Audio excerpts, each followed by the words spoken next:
I fucking love Yakuza. No other video game series has been able to capture my attention as quickly as Yakuza has been able to, and I've never fallen in love with a series as fast as I have with this one. I know it's been talked about a lot recently as its popularity has skyrocketed within these past few years, to the point where there are tons and tons of videos all over the internet talking about how great it is. And in case you couldn't tell that I was a fan of the series, I mean, look at my channel banner. Yeah, that's me in Kiryu's suit. A shout out to Elevisa for doing that amazing artwork, by the way. Check her out. I'll leave her channel in the comments section below. If you want, custom channel work done, she does commissions, or you just want to listen to some bomb-ass anime covers, because she does that too, definitely check her out. But the question is asked, why do I love Yakuza? Well, sit down, grab a beer, get your karaoke mics ready, and let's talk Yakuza. There is no Yakuza series without its main protagonist, Kiryu Kasima, who was born in an orphanage and joins the Yakuza at a very young age along with his blood brother Nishikiyama. Just one look at Kiryu and you can see that he's someone you shouldn't fuck with. He has this calmness and stoicism to him as each game goes on that he looks as though he might take life a little bit too seriously.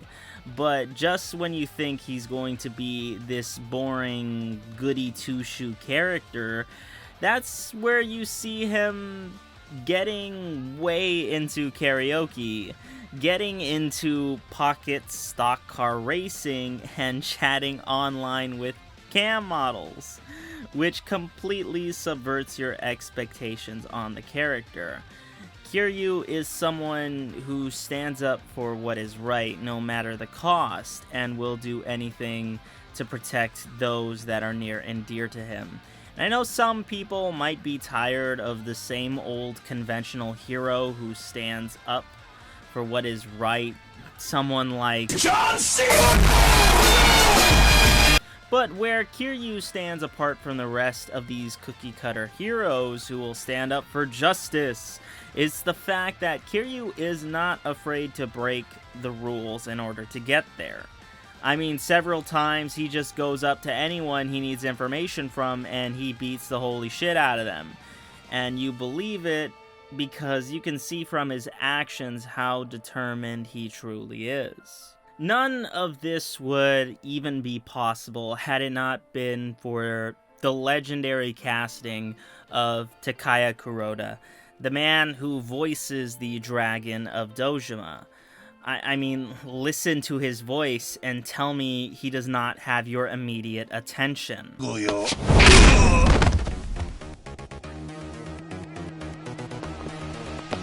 菅井と話がしたい。お前らの案内は無用だ。そこをどけ！ Every time I hear him talk, I get chills up and down my spine and my body, and I don't think that there is anybody out there in the world who could even come close to being as iconic as Takuya Kuroda and his performance. Not even the original dub for Kiryu. What are you talking about? I'm just looking for Kazuki. I'm not Yakuza. I know what some of you are thinking, and that's, how can a Kiryu be a good guy if he's part of the Yakuza? Well, see, during the span of 7 games, we get to see a lot, and I mean a lot of characters.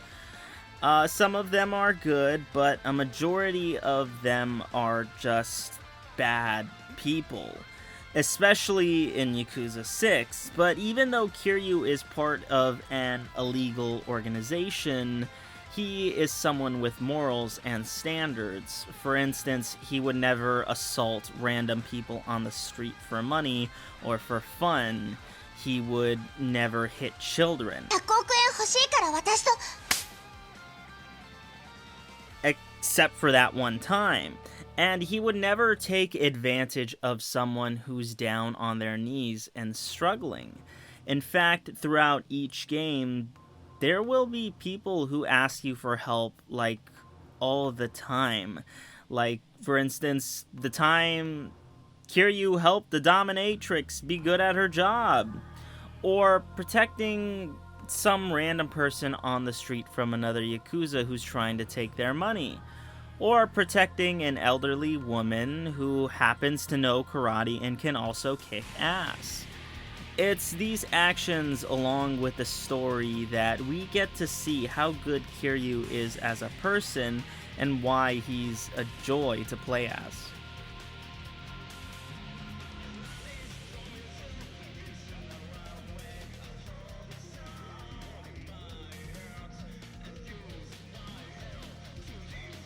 Through Kiryu Kasima, we get to witness several different locations, but chief among them is Camerocho, where a majority of each game takes place in. Now, Camerocho is not a huge, vast open world, but it is something reminiscent of real-life Tokyo. What makes Camerocho different than any other open world is the fact that it is small, but it's filled with an abundance of things to do in this small town. Like, you can really just forget the main story if you wanted to, and you can go bowling. You can go dancing at a disco. You can also do one of the best things imaginable, as it's surpassed Yakuza at this point and crossed into meme culture, and that is the karaoke with the legendary song Baka Mitai. ダメだねダメよダメなのよあんたが好きで好きすぎてどれだけ強いお酒でも歪めない思い出がバカみたい In the span of 7 games, you get to see the progression of the town, with little changes here and there, such as maybe a brand new cafe popping up, or that a certain place has been spruced up, changes have been made, certain buildings you see are now gone.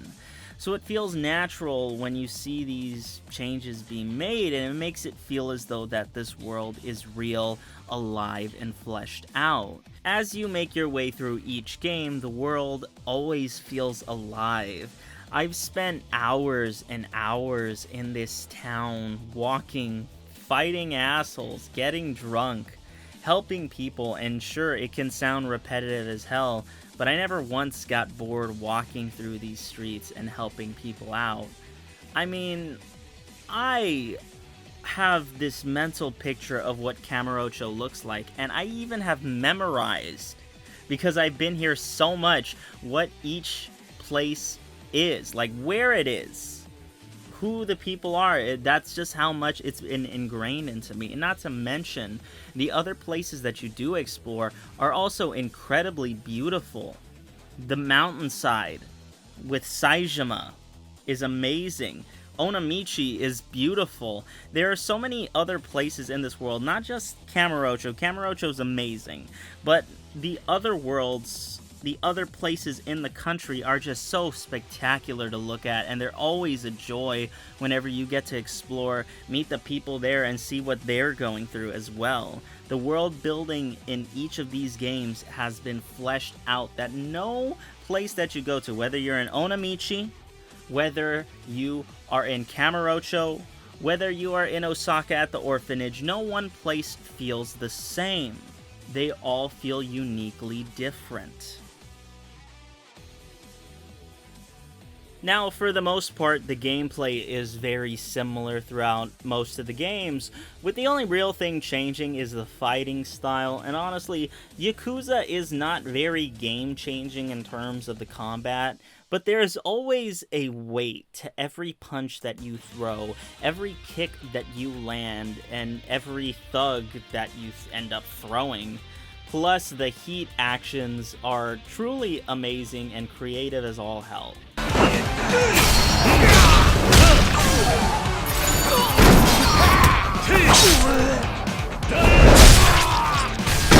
Gameplay also changes from character to character. Like, for instance, if you play as Haruka in Yakuza 5, you're not going to be beating up thugs on the street.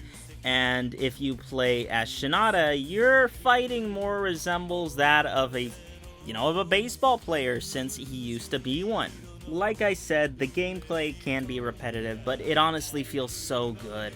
Just to go into a building, beat up tons of enemies, followed by a boss. I have done that countless times throughout these games, and I never got tired of it. I always felt that same rush of adrenaline, like, yes, let's do this. The gameplay also can even reflect that of the character and their personality. Like, for instance, in Yakuza Kiwami, if you walk slowly next to Haruka, you can walk holding each other's hands, and it feels so touching when you're able to do something so small as that.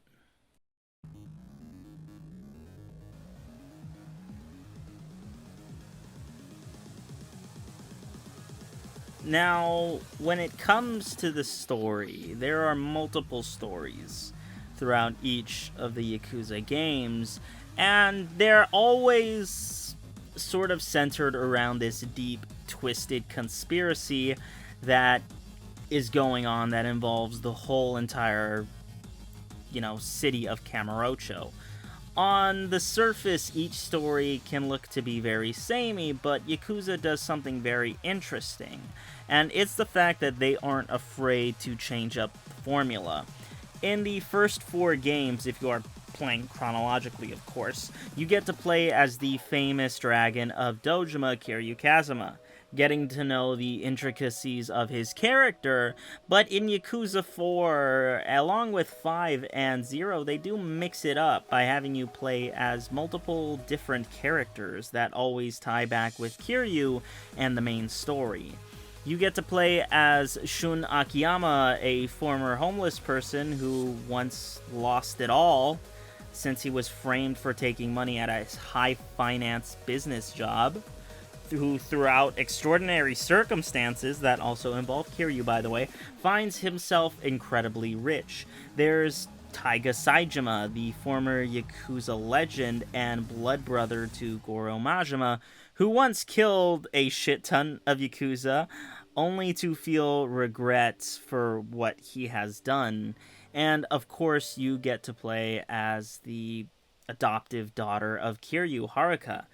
In fact, Yakuza did something strange. They made me care about her becoming a pop idol, doing these random rhythm minigames. They made me care about someone becoming a pop idol. I don't think that there is any game in existence right now that could try and replicate to do the same thing. At first, I was hesitant to play as any other character just because I freaking love Kiryu, like, a lot. And I didn't really want to play as any other characters. I only wanted to be him. But as I played as Akiyama, or Shinada, or even Haruka, I got to know these characters as people in my day-to-day life. And these people are not only fun to play as Yakuza does an amazing job of making them fun to play as, but we also get to relate to them in their struggles and their backstories, as they are all uniquely different. We relate to Akiyama because he's been kicked down and lost everything, including the person that he has loved the most. We relate to Saejima because he regrets the actions that he is famous for the mistakes that he has made in the past. It's these kinds of backstories that make you empathize with these characters and why I continue to play as them.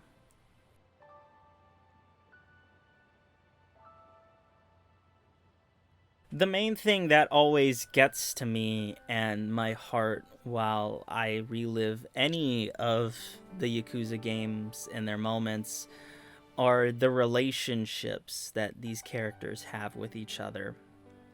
There are going to be some spoilers coming up, so if you don't care, then go ahead and watch.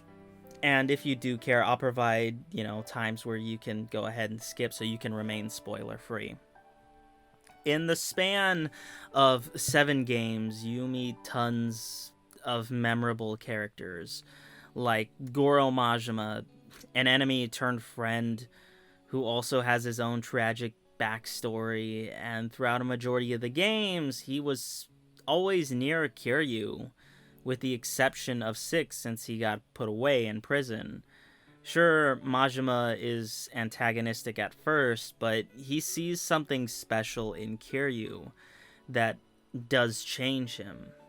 And even though, the two of them fight all the time, they are nothing if best friends with each other. And actually, there's an option in Yakuza Kiwami 2 where you can call Majima and do a round of karaoke with him. It's honestly really amazing and fun to see the two of them doing karaoke with each other.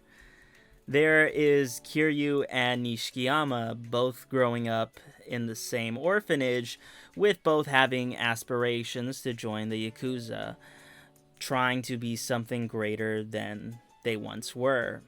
Nishikiyama was Kiryu's drinking buddy, his confidant, his suit shopping buddy, for Christ's sakes, that he got the amazing Yakuza 0 suit from. These two have fought with each other and by each other's side, sticking to one another. The relationship is so strong between the two that Kiryu took a whole-ass murder charge for Nishikiyama, being put away for 10 years of his life. That's how good of friends they are. There are just tons of relationships like these sprinkled throughout the games, along with different characters who have equally, if not stronger, relationships. But there is one that stands above the rest, and that is Kiryu's relationship to Haruka.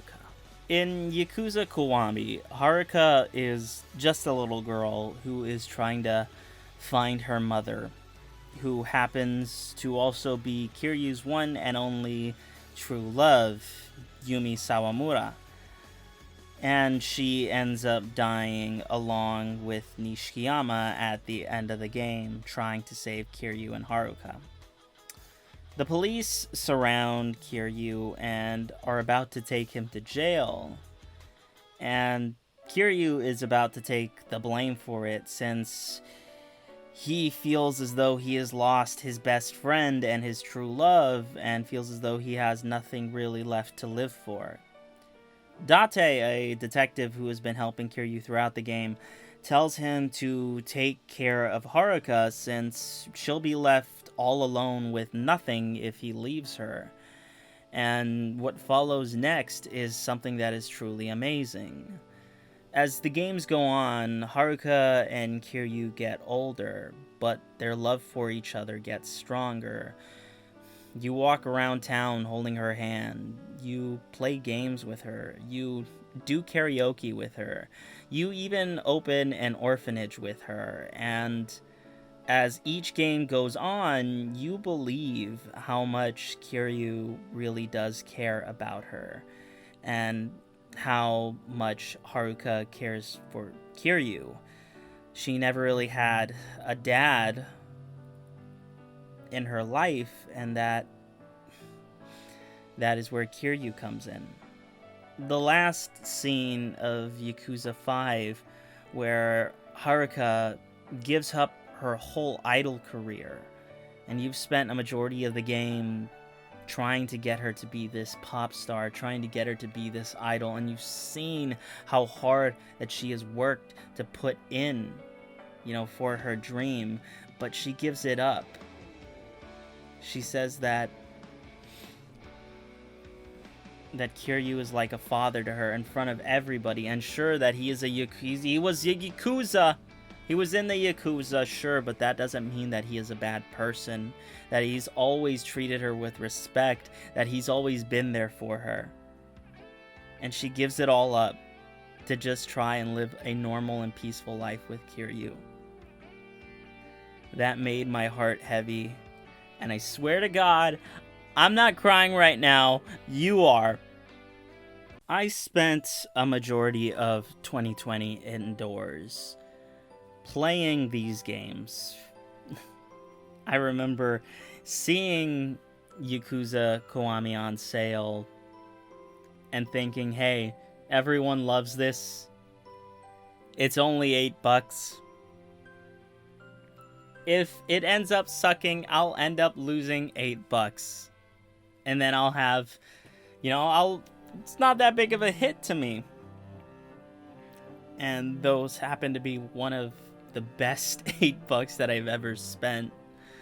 With each game that I ended up getting and playing, I managed to get so close to these characters that it hurt when I had to eventually say goodbye to them. The way these people made me laugh, care, and even cry was something I hadn't felt in a video game franchise in a long time.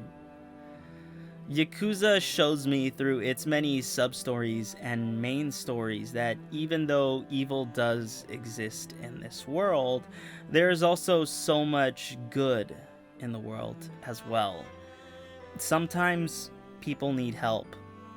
Sometimes people make mistakes. Sometimes people need forgiveness. And Yakuza taught me not to judge anyone without listening to their whole story. And it also taught me to be a better person just by helping people out. Sure, there are people that are gonna say it's fake and it's not real, but like I said in my Berserk video, that doesn't mean that these stories that happen in these games, that doesn't mean that these stories don't happen in our day-to-day lives. Yakuza taught me to stand up for myself. Yakuza taught me to enjoy life, especially the little things. Yakuza taught me to be kinder to others. As of the time of me writing this, I currently am playing Yakuza Like a Dragon, and it was a little bit of a system shock just because I was so used to playing the natural brawler type of the game that had been set 7 games earlier, as opposed to, a turn-based strategy game. But from what I've managed to play, the qualities that made the previous Yakuza titles amazing are still there and present in this game. And although Kiryu is gone, I'm sure that Ichiban will do an amazing job carrying the torch for the series.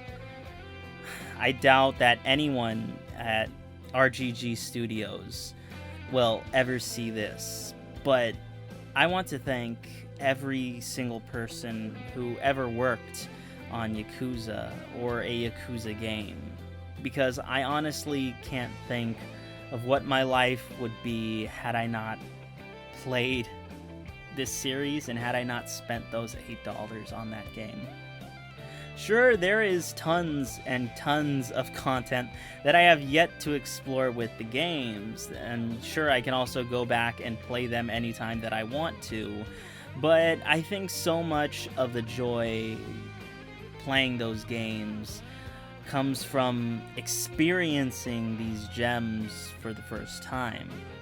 And sure, I'll replay these games one day, but I'm content with how it ended.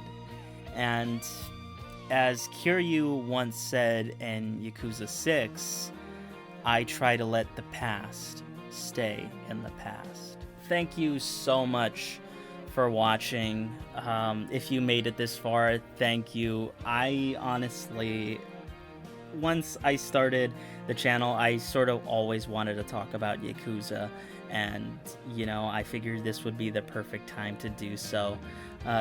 Do me a favor, let me know what you guys think of Yakuza and the whole entire series in the comments section below. Let me know what your favorite moment is in the series, because I have far too many to count, and I know this video is long. This video could have gone on for 3 hours if I really wanted it to, but yeah, I wanted to do something to show my love and appreciation for the series. So like I said, let me know what your guys' favorite Yakuza moment is. Who's your favorite character? Anything Yakuza in the comments section below. Make sure you guys hit that like, share, and subscribe button. I have been Samuel V, aka Excellent Anime Reviews, and I will see you all as soon as I can.